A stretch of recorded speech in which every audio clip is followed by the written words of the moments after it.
Failing at something sucks, especially if you've poured like your heart and soul into it. Whether it's a fitness goal you missed, getting a lower score than you were expecting on a test, or even like losing to a video game boss, everyone in the world has failed so many times. And that is fine. You are never going to succeed at everything you try, but in my opinion, that doesn't mean that we should just shy away from everything and hide in our rooms all day. If there's something you want to achieve and you feel like there's a good reason to go after it, then go after it. But in my opinion, it's really important to focus on how you're going to achieve this thing. And if you focus on the process, it's the most important thing you can do to not let failure crush you. Let's say we're trying to get an A in a test, right? Because if we do well at school, then it's potentially going to lead to a good job or something like that. Our goal should then be study for an hour. And that's what we're determining is our success or failure. If we study for an hour, boom, we've succeeded. We've studied for an hour.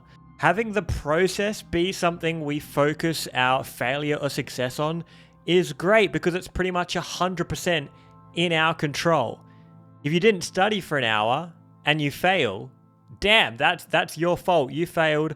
What can you do tomorrow to try and succeed?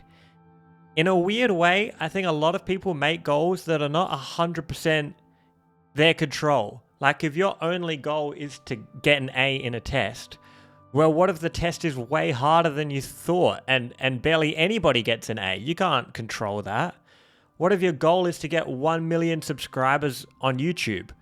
Well, you're not the one that presses subscribe a million times, and there are other people in the picture.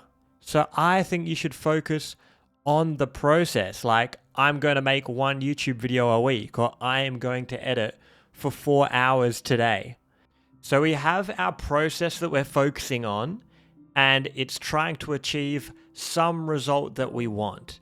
And if we don't get the result that we want, it's not really our fault. It's the fault of the process. And you can like just readjust that process and try again. For example, I got a C on the test. Well, I guess the process of studying for 1 hour wasn't good enough. Maybe let me try 2 hours a day for the next one. I feel thinking about things this way really separates like yourself from the result of failure, and it kind of takes away the idea of, I failed, so I am the failure. For example, on my main YouTube channel, Papa1, I really thought my Mario Kart video would do a lot better than it has. I thought it would get a much better result. So technically that video is a massive failure. It was like 2 weeks of work, and I lost money overall on it between the video editing costs and the prize money for the tournament.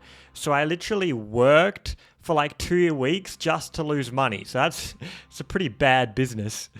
But I am happy with that video personally. The process of making it, I don't think I could have asked for much more of myself. And so I don't see myself as a failure for making that Mario Kart video. In fact, I see it as I succeeded 100% on the video making process.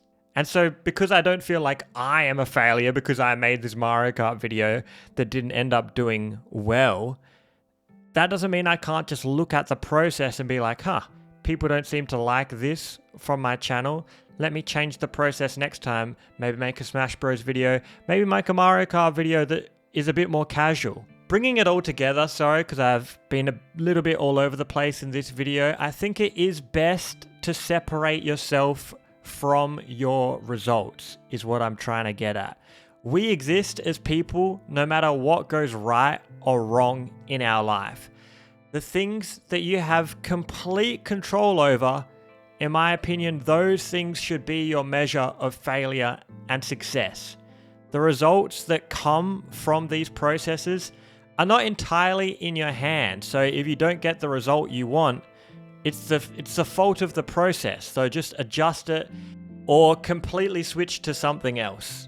Hopefully this video gives you guys some clarity on how I like to think about failure and success for that matter. So thank you, William Beasley, for the question, and I'll post another video next week.